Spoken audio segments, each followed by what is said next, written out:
الحمد للہ وکفا والصلاة والسلام علی رسولہ المصطفیٰ وعلی عبادہ الذین ارتضیٰ ومن بہداہم اہتدیٰ وبآثار اہل المدینۃ اکتفیٰ۔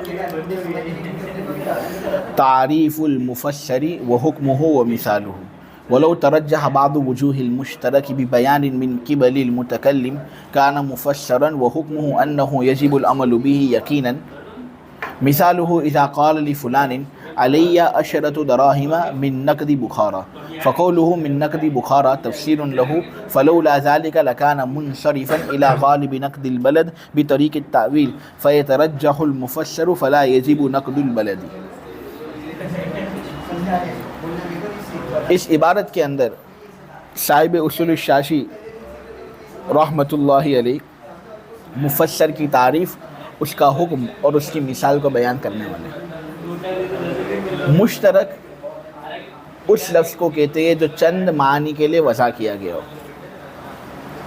اور کسی دلیل سے اس کے معنی میں سے کوئی ایک معنی راجح نہ ہوا ہو۔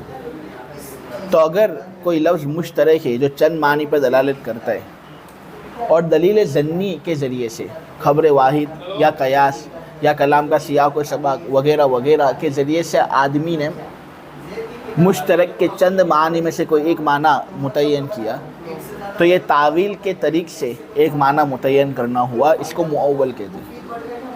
لیکن اگر مشترک کے چند معنی ہیں، ان چند معنی میں سے کسی ایک معنی کو متکلم کی جانب سے وضاحت کی بنا پر متعین کیا گیا، متکلم کی جانب سے وضاحت ہوئی کہ مشترک کے چند معنی میں سے یہ معنی میں یہاں مراد لے رہا ہوں، تو پھر یہاں جب مشترک کے چند معنی میں سے کوئی ایک معنی مراد لیا گیا ہے، متعین کیا گیا ہے، تو اس متعین شدہ معنی کو مفسر کہا جائے گا۔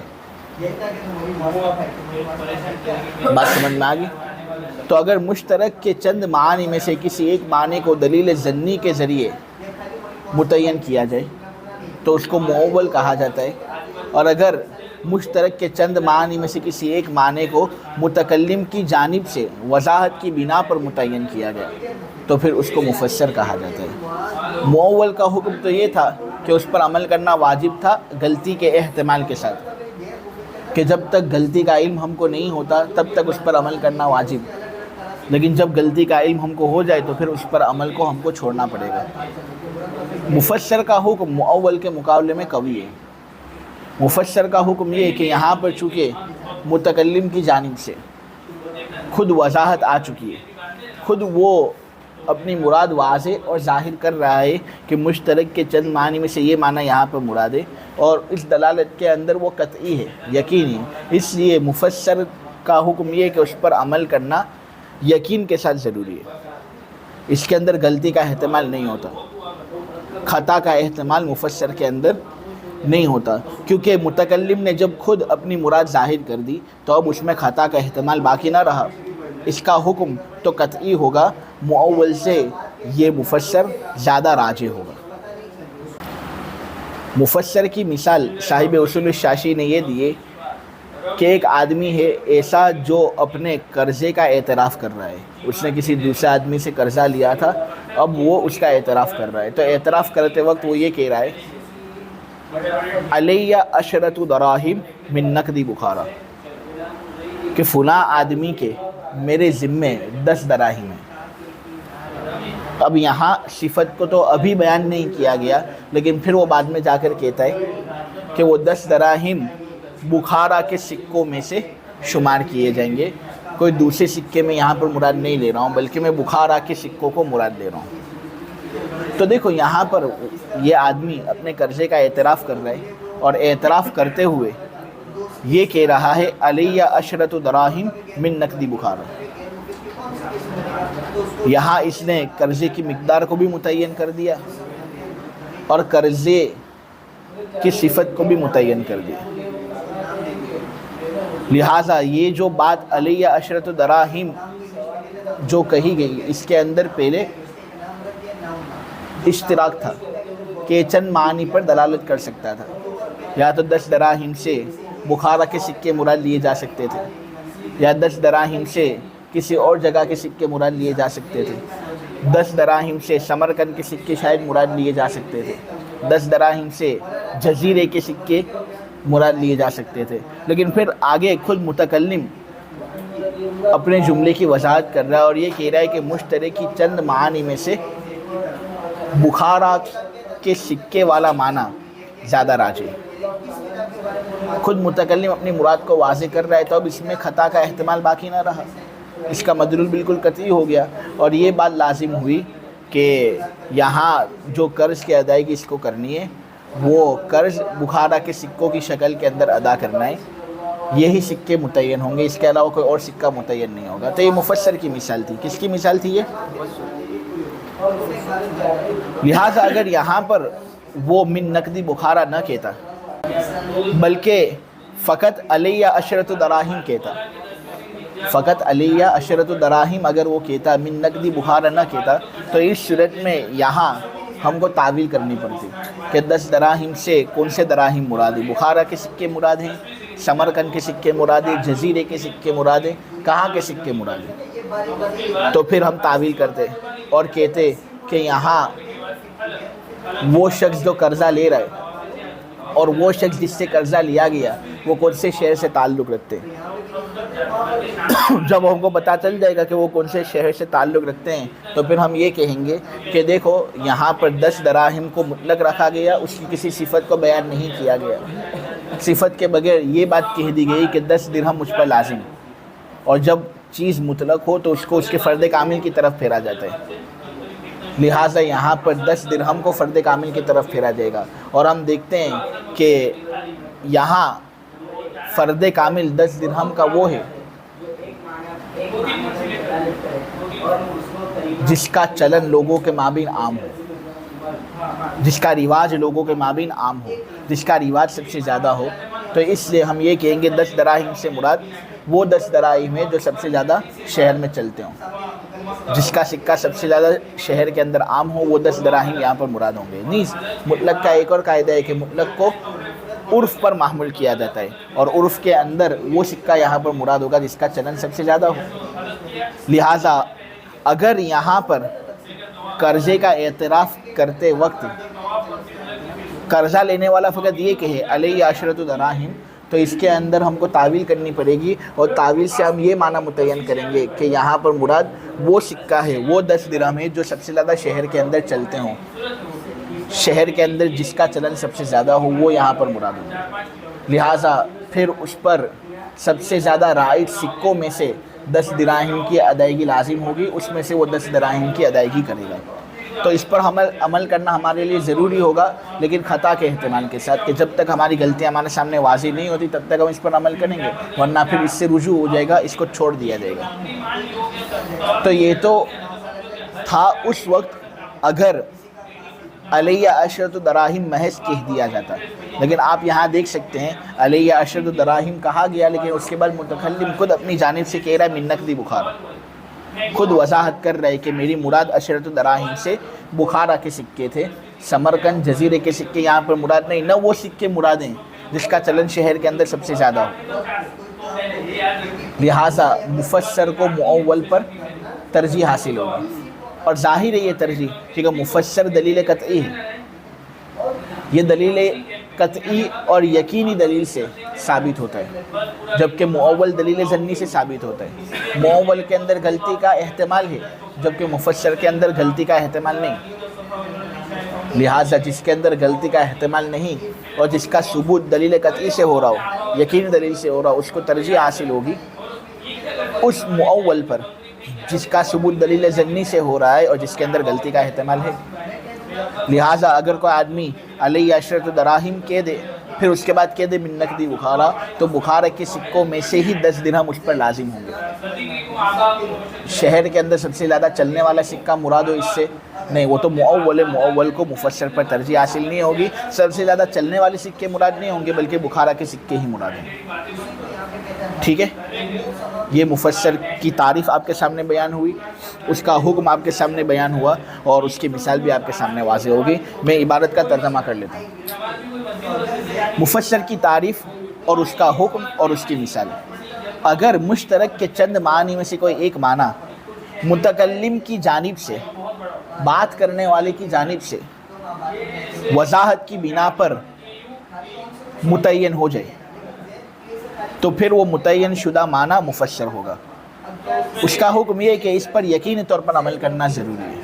اس کی مثال یہ ہے کہ جب کوئی آدمی فلاں سے کہے کہ مجھ پر بخارا کے سکوں میں سے 10 درہم لازم ہے، چنانچہ اس کا قول من نقدی بخارا یہ عشرۃ دراہم کے لیے تفسیر ہوگی۔ اگر اس کا قول من نقدی بخارا مذکور نہ ہوتا تو پھر 10 درہم کو اس سکے کی طرف پھیر دیا جاتا جس کا چلن شہر کے اندر سب سے زیادہ ہو رہا ہے،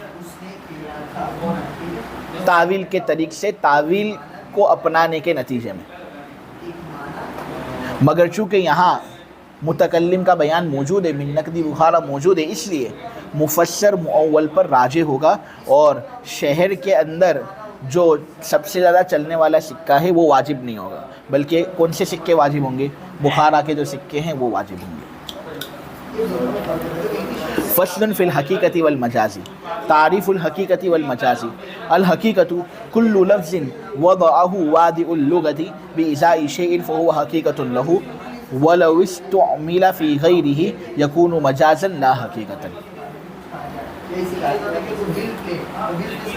لفظ کی پہلی تقسیم اللہ تبارک و تعالیٰ کے فضل و کرم سے آپ لوگوں کے سامنے بیان ہو چکی۔ لفظ کی پہلی تقسیم وضع کے اعتبار سے تھی کہ لفظ کی وضع کے اعتبار سے کتنی قسمیں ہیں؟ 4۔ یا تو لفظ ایک معنی پر دلالت کرے گا یا نہیں، اگر ایک معنی پر دلالت کرتا ہے تو یا تو خاص ہوگا یا عام ہوگا، اگر چند معنی پر دلالت کرتا ہے تو یا تو وہ مشترک ہوگا یا مؤول ہوگا۔ تعویل کے ذریعے سے کوئی معنی راجح نہ ہو، مشترک، اگر تعویل کے ذریعے سے کوئی معنی راجح ہو تو مؤول، اور اگر متکلم کی جانب سے کوئی معنی راجح ہو جائے، اس نے وضاحت کی اس وجہ سے، تو پھر وہ مفسر ہوگا، جیسا کہ اس کا بیان ابھی آپ کے سامنے آ چکا۔ تو لفظ کی وضع کے اعتبار سے جو تقسیم تھی نا، وہ الحمدللہ پہلی تقسیم آپ کے سامنے ہو گئی کہ لفظ کتنے معنی کے لیے آتا ہے، کتنے معنی کے لیے یہ وضع ہوا ہے، ایک معنی یا دو معنی، ایک معنی تو پھر خاص عام، دو معنی تو پھر مشترک مؤول مفسر۔ تو لفظ کتنے معنی کے لیے وضع کیا جاتا ہے، کتنے معنی کے لیے وہ لفظ آتا ہے، اس کو مد نظر رکھتے ہوئے جو تقسیم تھی وہ ہو گئی۔ اب یہاں پر لفظ کی دوسری تقسیم آپ کے سامنے بیان ہو رہی ہے، استعمال کے اعتبار سے لفظ کی کتنی قسمیں۔ دیکھو پہلے یہ بات جانی جاتی ہے کہ لفظ کتنے معنی کے لیے وضع کیا گیا ہے، ایک معنی، دو معنی، تین معنی، اس کو مد نظر رکھتے ہوئے جو تقسیم تھی وہ آپ کے سامنے ہو گئی۔ لیکن پھر جب معلوم ہو جاتا ہے نا کہ وہ ایک معنی کے لیے وضع کیا گیا یا دو معنی کے لیے وضع کیا گیا، اس کے بعد پھر یہ بحث ہوتی ہے کہ لفظ معنی میں استعمال ہوتا ہے یا نہیں۔ جو بھی اس کے معنی ہوں، ایک ہو، دو ہو، تین ہو، چار ہو، جتنے بھی معنی ہوں، ان معنی کے اندر لفظ استعمال ہو رہا ہے یا نہیں، اس کو مد نظر رکھتے ہوئے لفظ کی دوسری قسم ہے۔ پھر ایک تیسری تقسیم بھی آئے گی، ظہور اور بیان کو مد نظر رکھتے ہوئے، ظہور اور بیان کو مد نظر رکھتے ہوئے ایک تیسری تقسیم بھی آئے گی، ظاہر والی بحث، نص والی بحث، مفسر والی بحث، محکم والی بحث، کہ لفظ کا معنی ظاہر ہے یا ظاہر نہیں، واضح ہے یا واضح نہیں۔ تو یہ تقسیم اصول الشاشی کے اندر بعد میں آنے والی ہے، لیکن میں یہ کہہ رہا ہوں کہ ظہور بعد میں ہوتا ہے، استعمال پہلے ہوتا ہے، استعمال کے بعد ہی ظہور ہوتا ہے۔ ظہور کے بعد استعمال ہو ایسا نہیں، استعمال کے بعد ہی ظہور ہوتا ہے۔ اس لیے جو لفظ کی دوسری تقسیم ہے وہ استعمال کے اعتبار سے یہاں پر بیان کی گئی، ظہور اور بیان چونکہ بعد میں ہوتا ہے، اس سے وہ تقسیم بعد میں ذکر کی گئی۔ تو لفظ کے استعمال کے اعتبار سے کئی قسمیں۔ دیکھو لفظ یا تو اس معنی میں استعمال ہوگا جس کے لیے لفظ کو وضع کیا گیا ہے، لفظ یا تو اس معنی میں استعمال ہوگا جس کے لیے اس کو وضع کیا گیا ہے، خواہ وہ معنی ایک ہو یا چند ہو، خواہ اس کے افراد ہوں یا نہ ہوں، اس سے کوئی بحث نہیں۔ معنی ایک ہے یا دو ہے، یہ جو بحث تھی یہ تو ہو چکی. لفظ یا تو اس معنی میں استعمال ہوگا جس کے لیے اس کو وضع کیا گیا ہے، یا وہ اس معنی میں استعمال نہیں ہوگا جس کے لیے اس کو وضع کیا گیا ہے. اگر لفظ اس معنی میں استعمال ہوتا ہے جس کے لیے اس کو وضع کیا گیا ہے، خواہ وہ معنی ایک ہو، دو ہو، تین ہو، جو بھی ہو، اگر وہ ان معانی یا معنی میں استعمال ہوتا ہے جس کے لیے اس کو وضع کیا گیا ہے تو پھر وہ ہے حقیقت. اور اگر اس معنی میں وہ استعمال نہیں ہوتا یا ان معانی میں وہ استعمال نہیں ہوتا جس کے لیے یا جن کے لیے لفظ کو وضع کیا گیا ہے، بلکہ قرینے کی وجہ سے وہ کوئی دوسرے معنی پر دلالت کر رہا ہے، کسی تعلق کی بنا پر، کسی علاقے کی بنا پر، تو پھر اس کو مجاز کہتے ہیں. پھر یا تو استعمال کے بعد لفظ کی مراد ظاہر ہوگی یا ظاہر نہیں ہوگی. اگر لفظ کی مراد ظاہر ہے تو ان دونوں قسموں میں سے یعنی حقیقت اور مجاز میں سے ہر ایک یا تو صریح ہوگا، نہ اگر مراد ظاہر نہیں ہے تو ان دونوں قسموں میں سے ہر ایک یعنی حقیقت اور مجاز میں سے ہر ایک یا تو کنایہ ہوگا. تو اس اعتبار سے چار قسمیں آپ کے سامنے واضح ہیں: حقیقت، مجاز. نے پھر حقیقت مجاز میں سے ہر ایک یا تو صریح ہوگا یا کنایہ ہوگا. تو چار قسمیں آپ کے سامنے واضح ہوئی یا نہیں؟ حقیقت، مجاز، صریح اور کنایہ. ایک اور مرتبہ میں آپ لوگوں کے سامنے یہ تقسیم بیان کر دوں تاکہ بات اچھی طریقے سے سمجھ میں آ جائے. لفظ کی استعمال کے اعتبار سے کئی قسمیں ہیں. لفظ یا تو اس معنی میں استعمال ہوگا جس کے لیے لفظ کو وضع کیا گیا ہے تو وہ حقیقت ہے، یا لفظ کو اس معنی میں استعمال نہیں کیا جائے گا جس کے لیے لفظ کو وضع کیا گیا ہے تو پھر وہ مجاز ہے. پھر یا تو لفظ کو جس معنی میں استعمال کیا گیا ہے اس کو مد نظر رکھتے ہوئے یا تو اس لفظ کی مراد ظاہر ہوگی یا مراد پوشیدہ ہوگی. اگر ظاہر مراد ہے تو حقیقت مجاز میں سے ہر ایک صریح ہوگا، اگر مراد ظاہر نہیں بلکہ مخفی ہے تو حقیقت اور مجاز میں سے ہر ایک کنایہ ہوگا. انشاءاللہ سب کا بیان تفصیل سے آگے آئے گا. آج ہم کو حقیقت اور مجاز کی تعریف سمجھنا ہے. چلو حقیقت کی تعریف سمجھ لیتے ہیں. تو اگر لفظ اس معنی میں استعمال کیا جائے جس کے لیے اس کو وضع کیا گیا ہے، یعنی واضح لغت نے لفظ کو جس چیز کے لیے متعین کیا ہے اسی میں لفظ کو استعمال کیا جائے، لفظ سے بلا قرینہ وہی چیز مراد ہو، تو لفظ اس معنی میں حقیقت شمار ہوتا ہے. واضح لغت نے جس معنی کے لیے لفظ کو وضع کیا ہے، اگر لفظ اس معنی میں استعمال ہے تو اس معنی کے لیے وہ لفظ حقیقت ہے. لفظ سے بلا قرینہ جو معنی مراد ہوتا ہے، ہم وہ لفظ بولتے تو بغیر کسی قرینے کے جس معنی کی طرف ہمارا ذہن جاتا ہے وہ لفظ سن کر اس معنی کے لیے وہ لفظ حقیقت ہے. میں مثال دوں اور کہوں اسد. اسد سن کر بغیر کسی قرینے کے آپ کا ذہن کس چیز کی طرف گیا؟ تو شیر کے لیے لفظ اسد حقیقت ہے. واضح لغت نے، عربی بولنے والوں نے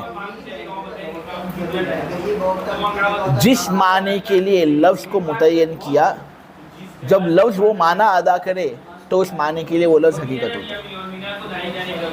تو اسد کے لفظ کو واضح لغت نے کس کے لیے متعین کیا؟ تو جب آدمی شہر کے بارے میں سوچے، لائن کے بارے میں، تو جو لفظ اس کے لیے بولا جاتا ہے یعنی اسد، وہ لفظ اسد اس کے لیے حقیقت ہے. حقیقت سمجھے؟ اور ایک ہے مجاز. لفظ اگر اس معنی میں استعمال نہ کیا جائے جس کے لیے لفظ کو وضع کیا گیا، یعنی واضح لغت نے لفظ کو جس چیز کے لیے متعین کیا، اگر اس لفظ کو اس معنی میں استعمال نہ کیا جائے بلکہ قرینے کی وجہ سے، علاقے کی وجہ سے، تعلق اور اتصال کی بنا پر، جس کا تفصیلی بیان استعارہ کے بیان میں آئے گا، وہ لفظ کسی دوسرے معنی میں استعمال ہو رہا ہے تو پھر وہ لفظ مجاز ہے۔ وہ لفظ پھر کیا ہے؟ مجاز ہے۔ جیسے میں کہوں اسد، تو بلا قرینہ جس معنی کی طرف تمہارا ذہن جائے گا وہ ہے شیر، تو شیر کے لیے لفظ اسد حقیقت ہے۔ لیکن اگر میں کسی انسان کو کہوں اسد، تو اب یہاں پر ایک قرینہ ہے، وہ ہے انسان، کہ انسان اسد تھوڑی ہوتا ہے۔ اسد کی حقیقت اور جنسیت الگ، انسان کی حقیقت اور جنسیت الگ، لیکن یہاں پر انسان کو اسد کہا جا رہا ہے، تو یہ قرینہ ہے اس بات پر کہ یہاں پر لفظ اس معنی میں استعمال نہیں ہو رہا جس کے لیے اس کو وضع کیا گیا۔ شیر والا معنی یہاں پر مراد نہیں، بلکہ یہاں پر اسد سے کوئی دوسرا معنی مراد ہے، ایسا معنی مراد ہے جو اس کے لیے موضوع لہو نہیں، اور وہ معنی ہے بہادر۔ تو یہ بہادر والا معنی جو لفظ اسد سے ادا ہوا، تو یہ لفظ اسد اس معنی کو ادا کرنے کے لیے مجاز ہوا یا نہیں؟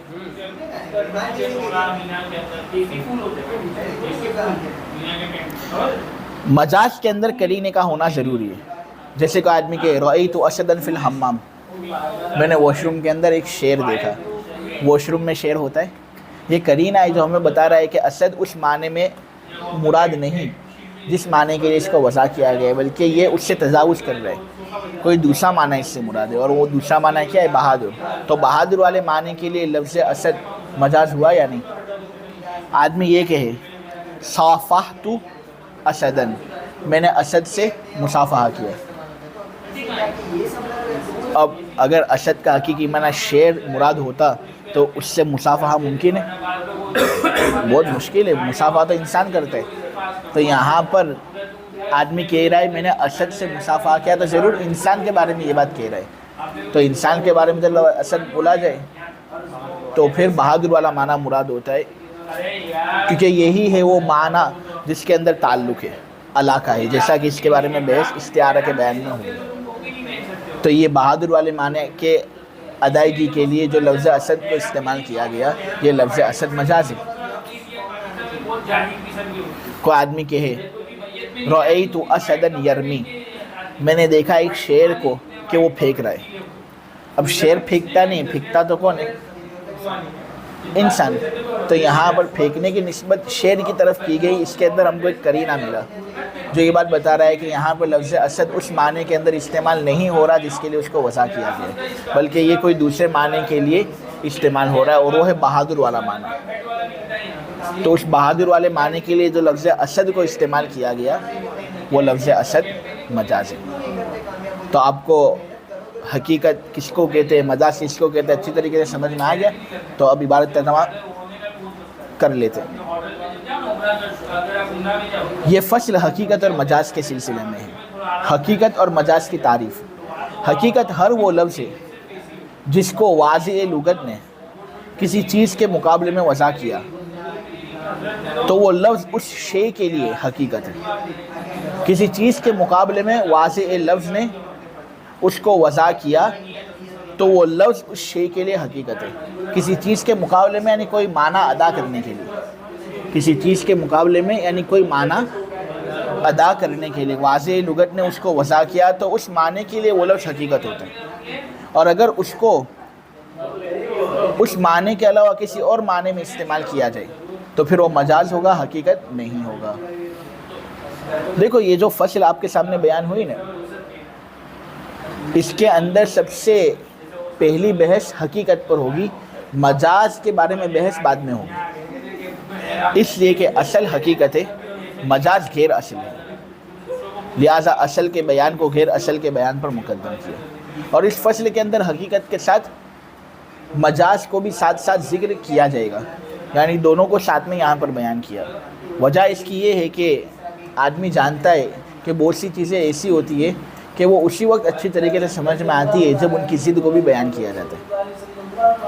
اندھیروں کو سمجھنا ہے تو روشنی کو سمجھنا پڑے گا، گمراہی کو سمجھنا ہے تو ہدایت کو سمجھنا پڑے گا۔ بہت سی چیزیں ایسی ہوتی ہے جو اس وقت سمجھ میں آتی ہے جب ان کی ضد کو سمجھ میں لایا جاتا ہے۔ لہٰذا یہاں پر حقیقت کو اچھی طریقے سے سمجھنے کے لیے مجاز کو بھی ساتھ میں ذکر کیا گیا تاکہ آدمی ضد کی وجہ سے چیز کو اچھی طریقے سے سمجھ لے۔ عرب کے اندر ایک قاعدہ ہے تعرف الاشیاء باضدادها، چیزوں کو ان کی ضد کی وجہ سے سمجھا جاتا ہے۔ لہٰذا یہاں پر حقیقت تاکہ ہمیں اچھی طریقے سے سمجھ میں آ جائے، اس سے مجاز کو بھی فصل میں ساتھ میں ذکر کیا تاکہ بات اچھی طریقے سے آدمی کے سمجھ میں داخل ہو جائے۔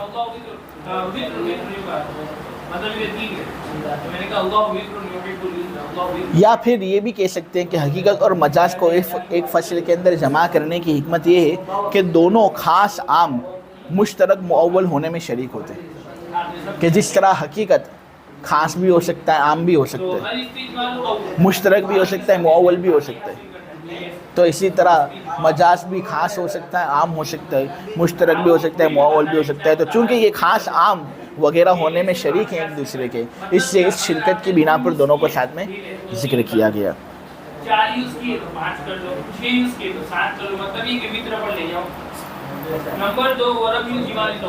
حقیقت کا لغوی معنی ہے ثابت رہنے والا، چونکہ یہ لفظ اپنے معنی موضوع لہو پر ثابت رہتا ہے، اس پر جمع رہتا ہے، کسی دوسرے معنی کی طرف جاتا نہیں ہے، اس سے حقیقت کو حقیقت کہتے ہیں۔ اور مجاز کا معنی ہوتا ہے تجاوز کرنے والا، آگے بڑھنے والا۔ یہ لفظ چونکہ اپنے معنی سے آگے بڑھ جاتا ہے، اس سے تجاوز کر جاتا ہے، اس کی حد سے آگے بڑھ جاتا ہے، دوسرے معنی میں استعمال اس کا ہو جاتا ہے، اس لیے مجاز کو مجاز کہتے ہیں۔ حقیقت اور مجاز کی پہچان کے سلسلے میں بسا اوقات طلبہ دشواری محسوس کرتے ہیں، وہ سمجھ نہیں پاتے کہ کیا حقیقت ہے کیا مجاز ہے۔ اسد جیسی مثال کے اندر تو آدمی سمجھ لیتا ہے کیا حقیقت ہے کیا مجاز ہے، لیکن بہت سی اور مثالیں ہوتی ہیں جہاں پر دشواری اس کو ہوتی ہے کہ کون سا لفظ حقیقت اور کون سا لفظ کس معنی کے لیے مجاز ہے۔ تو حقیقت اور مجاز کی ایک پہچان میں آپ لوگوں کے سامنے بیان کروں کہ دیکھو، اگر معنی موضوع لہو سے لفظ کی نفی درست نہ ہو تو وہ حقیقت ہے ورنہ مجاز ہے۔ حقیقت اور مجاز کی پہلی پہچان یہ ہے کہ اگر معنی موضوع لہو سے لفظ کی نفی درست نہ ہو تو وہ حقیقت ہے، لیکن اگر لفظ کی نفی معنی موضوع لہو سے درست ہو رہی ہو تو پھر وہ مجاز ہے۔ دیکھو میں آپ کے سامنے ایک مثال دوں، ابن،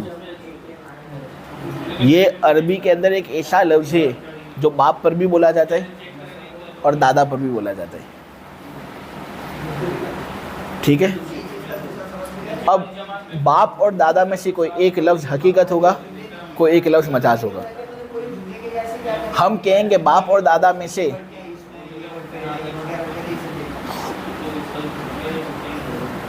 ایک معنی ہے جس کے لیے لفظ اب حقیقت ہے، اور باپ اور دادا میں سے ایک معنی ایسا ہے جس کے لیے یہ لفظ اب مجاز ہے۔ تو اب ہم دیکھیں گے کہ اگر معنی موضوع لہو سے لفظ کی نفی درست نہ ہو تو وہ حقیقت ہے، اور اگر لفظ کی نفی درست ہو رہی ہو تو مجاز۔ تو ہم دیکھتے ہیں کہ باپ سے ہم لفظ اب کی نفی کر سکتے ہیں، یعنی یہ کہہ سکتے ہیں باپ کے بارے میں انہ لیس بابی، کہ وہ اب نہیں ہے۔ درست ہو رہی ہے نفی یا درست نہیں ہو رہی، تو پھر لفظ اب باپ کے لیے حقیقت ہوا۔ اور اب ہم دادا کو لے لیتے ہیں۔ دادا کو جب مد نظر رکھ کر ہم یہ کہیں انہ لیس بابی، لفظ کی نفی ہم اس سے کریں تو کیا یہ نفی درست ہے کہ وہ اب نہیں ہے، دادا اب نہیں ہے؟ یہ اپنے کہ تو یہ درست ہے یا درست نہیں ہے؟ درست ہے، کیونکہ وہ تو دادا ہے۔ معلوم ہوا لفظ دادا کے لیے، معنی دادا کے لیے لفظ اب مجاز ہے، حقیقت نہیں۔ ایک اور مثال میں آپ کو دوں، اسد والی مثال، کہ دیکھو اسد شیر کو بھی کہتے ہیں اور عربی زبان میں بہادر آدمی کو بھی اسد کہا جاتا ہے۔ اب ہم کہیں گے کہ لفظ کی نفی اگر معنی موضوع لہو سے درست ہو رہی ہے تو پھر وہ مجاز، اگر درست نہیں ہو رہی تو پھر وہ حقیقت۔ ہم یہ کہتے ہیں کہ شیر جو ہوتا ہے لائن، اس کے بارے میں کوئی آدمی یہ کہے تو درست ہے انہو لیسا باسد، کہ وہ اسد نہیں ہے، کیوں کہ شیر تو اسد ہی ہوتا ہے۔ تو نفی درست ہو رہی ہے نہیں ہو رہی؟ نفی درست نہیں ہو رہی، تو یہاں پر لفظ اسد معنی شیر کے لیے حقیقت ہوا۔ لیکن اگر بہادر آدمی کے بارے میں ہم یہ کہ انہو لیسا باسد، کہ وہ اسد نہیں ہے، تو یہ نفی درست ہو رہی ہے صحیح ہو رہی ہے؟ تو معلوم ہوا کہ لفظ اسد بہادر والے معنی کے لیے مجاز ہے۔ تو یہ حقیقت اور مجاز کی پہچان میں سے ایک پہچان کا طریقہ ہے۔ اسی طرح ایک دوسرا پہچان کا طریقہ بھی ہے، یہ ہے کہ دیکھو لفظ اگر معنی حقیقی پر دلالت کرے بغیر کسی قرینے کے تو اس معنی کے لیے لفظ حقیقت، اور اگر قرینے کی ضرورت محسوس ہوتی ہو کسی معنی پر دلالت کرنے کے لیے تو وہ لفظ اس معنی کے لیے مجاز ہے۔ ٹھیک ہے، یہ بہت واضح ہے۔ لہٰذا اگر آدمی انشاءاللہ ان دو چیزوں کو مد نظر رکھے گا تو حقیقت اور مجاز کی پہچان اس کے سامنے واضح ہوگی۔ اب ایک اشکال ہوتا ہے کہ یہاں صاحب اصول الشاشی نے استعمال کے اعتبار سے جو تقسیم ہے اس کو پہلے بیان کیا، اور ظہور اور بیان کے اعتبار سے جو تقسیم ہے جس میں ظاہر، نص، مفسر، محکم بیان ہونے والا ہے، اس کی تقسیم کو بعد میں ذکر کریں گے۔ جبکہ صاحب نور الانوار، اسی طرح صاحب حسام، وہ بھی اصولی بیان کرتے ہیں، لیکن انہوں نے ظہور اور بیان کے اعتبار سے جو تقسیم ہے اس کو پہلے ذکر کر دیا، اور استعمال کے اعتبار سے جو یہ تقسیم ہے حقیقت اور مجاز والی اس کو بعد میں ذکر کیا۔ یہ اختلاف کیوں اور ایسا رویہ کیوں اختیار کیا گیا؟ صاحب اصول الشاشی نے اپنی یہ ترتیب کیوں مد نظر رکھی، اور صاحب نور الانوار اور حسامی کے جو مصنف ہیں انہوں نے کیوں وہ ترتیب ملحوظ رکھی؟ تو دیکھو، صاحب نور الانوار اور صاحب حسامی وہ لوگ یہ کہتے ہیں کہ استعمال سے مقصود کیا ہوتا ہے؟ ظہور۔ ظہور ہی استعمال سے مقصود ہے، یہی اصل ہے۔ لہذا ظہور کے اعتبار سے جو تقسیم ہوگی وہ چونکہ اصل ہے، اس سے اس کو ہم پہلے بیان کریں گے۔ استعمال والی جو تقسیم ہے یہ چونکہ غیر مقصود ہے، اس سے ہم اس کو بعد میں بیان کریں گے۔ لیکن صاحب اصول الشاشی نے دونوں کی گردن پکڑ لی اور کہا ظہور استعمال سے مقصود ہے، یہ تو تمہاری بات صحیح ہے، لیکن ظہور ہوتا کب ہے؟ استعمال کے بعد ہی ہوتا ہے نا، لہٰذا استعمال کے اعتبار سے جو تقسیم اس کو پہلے ذکر کریں گے اور ظہور کی جو تقسیم اس کو بعد میں ذکر کریں گے۔ اس طرح صاحب اصول الشاشی نے نہایت بہتر طریقے سے اپنی کتاب کو مرتب کیا ہے۔ اگرچہ ہم کو معلوم نہیں کہ صاحب اصول الشاشی ہے کون، لیکن پھر بھی ان کا کلام پڑھنے سے ان کی اچھی واقفیت ہم کو حاصل ہو جاتی ہے۔ بہت سے لوگ ایسے ہوتے ہیں جو اپنا چہرہ سب لوگوں سے چھپا لیتے ہیں، لیکن ان کے کلام کے اندر ان کو ہم پہچان سکتے ہیں۔ تو صاحب اصول الشاشی بھی دلالتاً ہم کو یہ کہہ رہے ہیں کہ اگرچہ تم کو میرا نام معلوم نہیں، کوئی حرج نہیں، میرا کلام پڑھ لو، مجھ سے اچھی واقفیت تم کو حاصل ہو جائے گی۔ صاحب اصول الشاشی سے ہمیں بڑی اچھی واقفیت حاصل ہو گئی۔ کتنے ذہین ہوں گے، کتنے اچھے طریقے سے انہوں نے کتاب مرتب کی۔ اصول کے اندر سب سے آسان کتاب یہ اصول الشاشی ہے، بڑی آسانی سے انہوں نے بڑے مشکل اصول سمجھا دیا۔ خیر، یہ ایک اشکال تھا جس کا جواب آپ لوگوں کے سامنے میں نے دے دیا، لیکن ایک اور اشکال ہوتا ہے کہ ابھی میں نے آپ لوگوں کے سامنے استعمال کے اعتبار سے تقسیم بیان کی، اور یہ بات میں نے کہی کہ لفظ یا تو اس معنی کے اندر استعمال ہوگا جس کے لیے اس کو وضع کیا گیا ہے تو حقیقت، ورنہ نہیں تو پھر مجاز۔ پھر یا تو وہ ظاہر المراد ہوگا یا خفی المراد ہوگا۔ ظاہر المراد ہے تو صریح، خفی المراد ہے تو کنایہ۔ تو یہ جو صریح میں نے بیان کیا یہ ظہور اور بیان ہی کی ایک قسم ہونی چاہیے، لیکن یہاں پر اس کو تو لفظ کی استعمال کے اعتبار سے جو تقسیم ہو رہی ہے اس کے اندر ذکر کیا جا رہا ہے، حالانکہ اس کی اصل تقسیم تو بعد میں آنے والی ہے۔ تو اس کا جواب ہماری طرف سے یہ دیا جاتا ہے کہ دیکھو صریح کے اندر جو ظہور آتا ہے نا، وہ سیاق کلام کی وجہ سے نہیں آتا، نہ اس کے اندر ظہور نفس کلام کی وجہ سے آتا ہے، بلکہ اس کے اندر ظہور کثرت استعمال کی بنا پر آتا ہے۔ اور استعمال کی تقسیم یہ ہے، تو استعمال کی تقسیم کے اندر اس کو ذکر کریں گے۔ اور رہی یہ بات کہ ظہور اور بیان کا جو مرحلہ آگے آنے والا ہے، جس کے اندر اس کی مکمل تقسیم آپ کے سامنے بیان کی جائے گی، تو صریح کا اس کے ساتھ کیا تعلق؟ تو دیکھو وہ سب صریح کی الگ الگ شکلیں، الگ الگ صورتیں، کبھی صریح کی شکل ظاہر والی ہوتی ہے، کبھی صریح کی شکل نص والی ہوتی ہے، کبھی صریح کی شکل مفسر والی ہوتی ہے، تو کبھی صریح کی شکل محکم والی ہوتی ہے، تو وہ سب صریح ہی کی الگ الگ صورتیں ہیں۔ تو اجمالی بیان ظہور کا ابھی ہو رہا ہے اور تفصیلی بیان ظہور کا بعد میں ہوگا۔ ٹھیک ہے، سبق سمجھ میں آ گیا؟